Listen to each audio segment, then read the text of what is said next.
So ATLUS is at it again, but rather than making a Persona game, they're making a whole new property. Hello everybody, my name is JebDev, and today we're going to be taking a little bit of a breakdown into ATLUS's upcoming project, Metaphor ReFantazio, which is scheduled to release, I believe it was like October 11th of this year?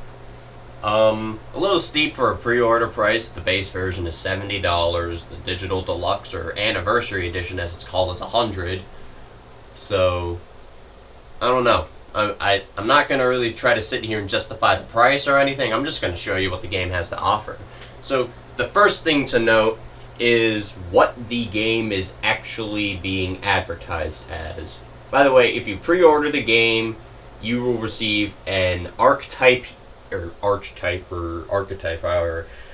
EXP chess set, which will include your hero's incenses, which increase archetype experiences by 500, 5 hero fruits, which increase the experience by 500, the Adventurer's Journey Pack, which contains 30,000 Reeve, which is your in-game currency, 5 expensive medicines, restores 2 HP or 200 HP to one ally, 5 revival medicines, which is a revival, 3 magical beads, gradually recover MP while in a dungeon, and 2 stale black breads, deals 300 almighty damage to one enemy. And then it says here, so from the creative minds of Persona 3, 4, and 5, so like the most famous Persona games, the people who worked on those 3 are working on this. And it says, we're a unique fantasy world where your protagonist will journey alongside his fairy companion, Gallica, to lift the curse from the kingdom's lost prince. Control your destiny, face your fears, and awaken magical archetype powers that lie dormant in your heart. By awakening to an archetype, you will unlock the power to channel and combine the abilities of unique job classes. Strengthen your bonds and build your party to take down powerful foes and discover the kingdom's true nature. So the first thing is go on quest, dungeon dive, and hunt for treasures by day, strengthen relationships, build bonds, and increase virtues by night. So it's got the classic Persona gameplay style loop of having to manage your time between going to the dungeon and focusing on building stats and your character. The second thing is a unique battle system combining turn-based and real-time action and party customization through archetypes, which makes me think, so obviously we're going to have 2 different combat types, I guess, depending on where you are in the world. And there's going to be the capability of switching out archetypes, maybe. A unique battle system, indeed. Ride your gauntlet runner to faraway dungeons and towns across an expansive world. Discover beautiful landscapes accompanied by captivating music, immersive UI, and anime cutscenes. So, my guess is it's going to be like Persona 5 Strikers, where you could go to different cities and every city has its own unique soundtrack. And a mysterious and exciting story unfolds in a world where people must fight their anxiety. Join the high-stakes royal tournament that promises hours of captivating exploration and discovery. So, I'm assuming that's the royal tournament is going to be what the story mostly focuses around, if I had to take a gander. But now, let's talk about the main things. The old screenshots. Yes, I'm still using my phone, so it's going to be shitty. Alright? So the first thing we have here to note is obviously this little information bar here in the top left of the screen. It basically just gives you like a little descriptor of where you are currently going, as you can see. I can't really turn my brightness up on or down on my phone to show it off. And so I want to talk about this little stuff down here. You can't read it, but basically, so there's an option for requests, which I'm going to assume is going to work like Persona 5's Memento requests. You have a request, go kill a archetype or a demon or something. Go find this thing and you get rewarded for it. There's location, so you could snap to your location. Zooming out of the map so you can see more of the map. Information, I'm assuming that means if you are going to find something or you're going into a town to look for something, some sort of shop in specific, you will be able to see what the town has to offer before you even go in. Another thing that's unique too is they're bringing this sort of thing back, the mission, and it says in this screenshot, you can't read it there, but it says days until a path opens. And it says 1, which is wait for the path to Brylehaven to open. And I don't know what a Brylehaven is. The next screenshot to focus on is... let me zoom out. Is this screenshot right here, because it's kind of hard to tell because my fucking camera is shit. Social stats are also in the game. I don't know how many or what they are, except for eloquence, which I'm assuming is similar to charm from the previous social stats, right? The higher your eloquence, the more likely you are to use your charm to negotiate with people or something. We have a look at a character here by the name of Maria. Looks like she sounds annoying. And the branching dialogue options for Persona, right? Where one option is typically going to be like the best option to say in a scenario. We get a look at whoever this is. I don't know. And the protagonist, who kind of looks like the Persona 3 protagonist if he crossed over with Marth from Final Fantasy, Fire Emblem. At least to me, anyway. That's what he looks like. And then this brings us into the first screenshot of combat, which, is very interesting. So, one thing to note here is mainly the stuff in the top here. So you have 3 crystals here in this weird moon thing. I don't know what the moon could stand for, but I'm going to assume that those crystals are indicative of a turn order counter, much like the S&T games, and we'll get into that in a minute here, because the next screenshot shows off how the real-time strategy would look, which kind of looks a little bit like how Persona 5 Strikers would do it, right? You would run through the areas between the cities, having real-time combat, and then when you got to the boss fights, it would switch to turn-based, which I'm not really sure if I fuck with that. I feel like having 2 battle styles that play in 2 completely different circumstances is a little weird. But then that brings us into... and I will say, I haven't seen any trailers of the game so far, but they're doing pretty well on the weird boss department this game. What the fuck even is that? For all those who can't read that text, which is everybody, that's Great Worm Homobutera, apparently. Whatever the fuck a Great Worm is. So the first thing we'll take a look at is obviously this information down here. This is your health.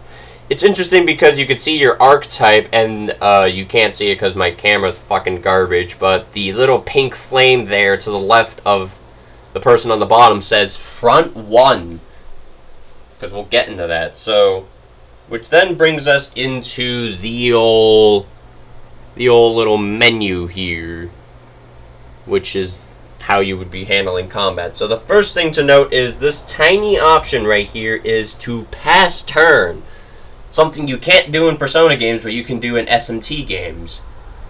So, doing so, passing a turn, would pass the turn on to another party member, and it would essentially give the party an extra action, which makes me believe that the crystal counter up here is going to function similarly to turns, right?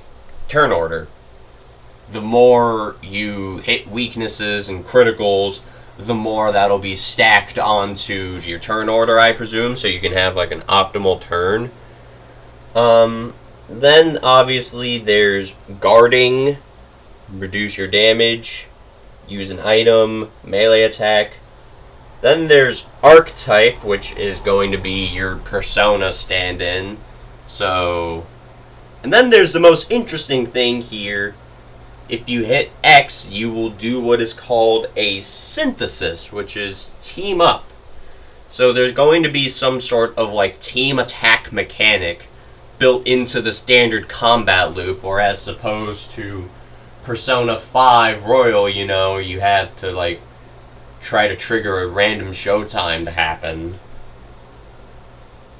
And then there's this option here, to retry. Now, I think this could be a couple of things. The first one is a full battle retry, which I think is going to be most likely. So let's say you don't have the right party members in the right place, and you go to a boss, and the boss just fucking steamrolls you, and you don't want to sit there and lose the battle. You can hit the retry button, and it will bring you back to the beginning of the battle, where you could like change out your party or whatever. The second option is to have it like retry to the previous turn order, right? So you go and then the boss goes, and that's considered a turn, and hitting retry would bring you to the previous one, so you could like retry that sequence of events. And the third one is the option to just retry the last move that was done, right?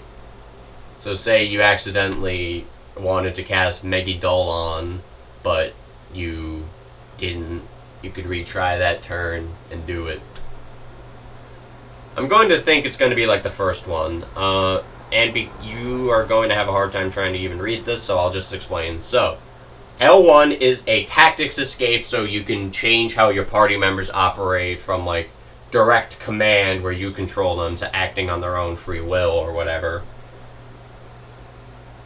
There's assist, which I'm going to assume is the function like in Persona 3, 4, and 5, where if you know the enemy's weakness, it'll auto-select the skill, and if you don't know the weakness, it'll give you just like a random skill to use against an enemy.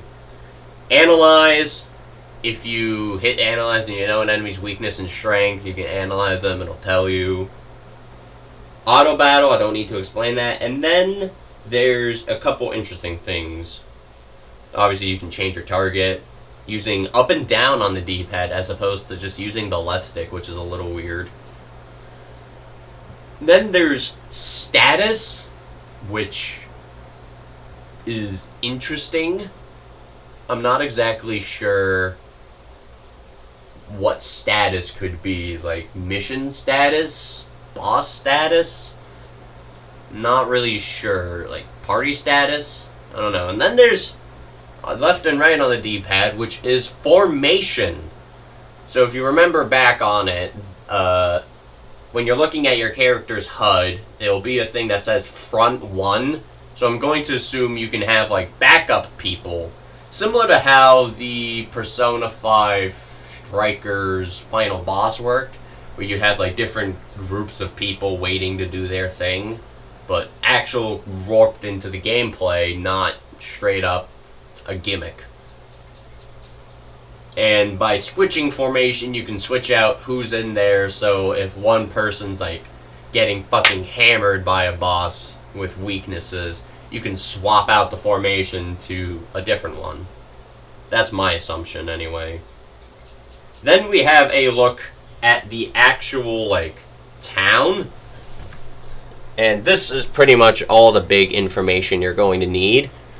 And I'll explain it. So, up there is the mission counter. Up here is the day counter. It's no longer in like the top left of the screen. It's right in the middle of the right, which I'm not really sure I like. I mean, it's cool, so it tells you the month, the day, which in this screenshot we have Flames Day, the time, and the weather.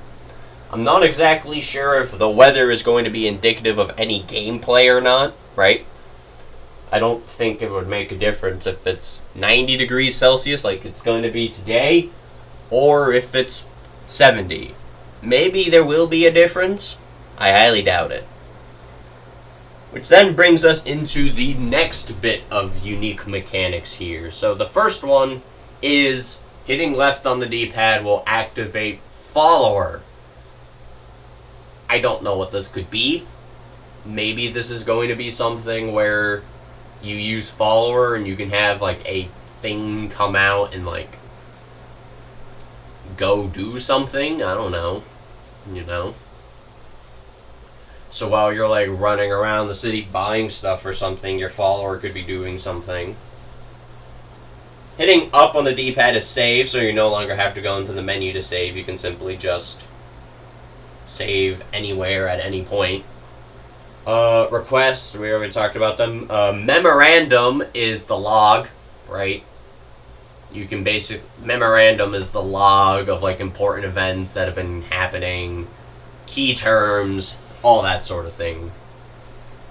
Then if you hit touchpad, there's Traveler's Voices, which I don't know what that could mean. Like, I can't even sit here and try to figure out. That's such a vague term to see with nothing to go on. Then there's popularity ranking by hitting L2 or L1. I'm going to assume the more requests you do for a city and the more you help out a city, the more your popularity is going to go up, and in which case you're probably going to get, like, better items in shops, discounts, so on and so forth. And then Royal Virtues, which once again, like, Traveler's Voices is too fucking, like, vague of a thing to go on without actually being shown. Then we get a look at the menu art, which is, I think, pretty fucking sweet. Like, look at that. That looks pretty sweet to me. And then we have the final tier here, Equipment, which highlights a class system here between, as we can see, Seeker, Warrior, Knight, and Thief. And these classes have a level cap on them of 20. Now, what's interesting is that this creates a sort of new gameplay loop, because you're no longer just, you know, being stuck to, like, one sort of thing. You're going to be able to branch, and this reminds me of, like, SMT3, for example, where you had different Magatama you could eat that would sort of drastically sort of vary how Demi-Fiend would control. But this is going to be interesting because I still have no information how the classes actually function. The only information I'm going on is the screenshots and the description of the game. I know a trailer for the game dropped a while ago, but I don't really want to watch the trailer, so by the looks of it, they're like creating both an original thing while taking varying aspects from all the other Persona and SMT games. SMT being, you know, the turn order, some weird gauge at the top of the screen or something. Like, for example, in SMT3, you had the, what's it called, like the fucking Kagutsuchi meter or whatever. And now, in which case, we have Weird Moon. And also the very ugly-looking demon boss fights, right? Or whatever they're called in this game, I don't know.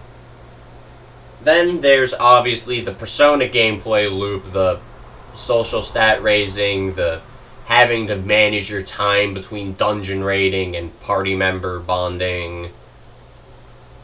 All in all, this is going to be a very interesting game. I still don't think it's worth $70 worth, but that's just the price of games nowadays.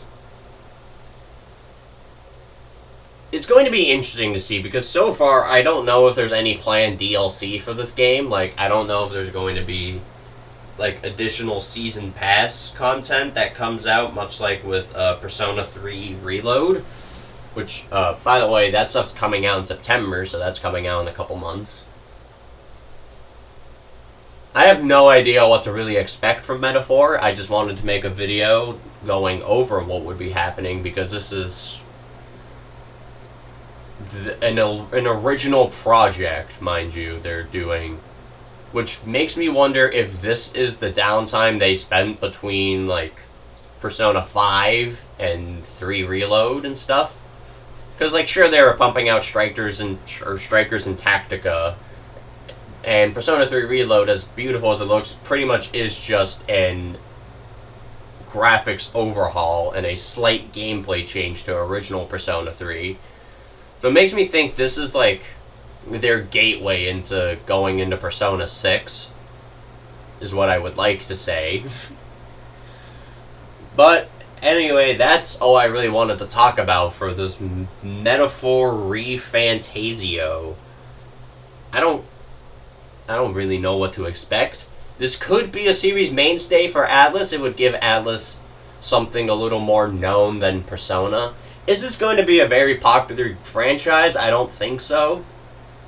I think this might end up sort of relegating itself, like, right in between Persona and SMT in terms of popularity, which is not saying much because Persona is drastically more popular than SMT games. I mean, it might help a little bit considering SMT 5 Vengeance is coming out soon, or it's already out, I don't know, I don't particularly care. Anyway, though, that's just a look at the new game ATLUS is making. New as in new to release and brand new. It's going to be interesting. I don't plan on pre-ordering the game. I plan on playing it, right? Plan on picking it up down the line, but that bridge will be crossed when we cross that bridge. So, thank you all for watching. If you're interested in seeing more, subscribe, hit the notification bell to get notified whenever I upload. It's free. You can change your mind later on whenever you want. And I'll see you all in the next one. Bye-bye!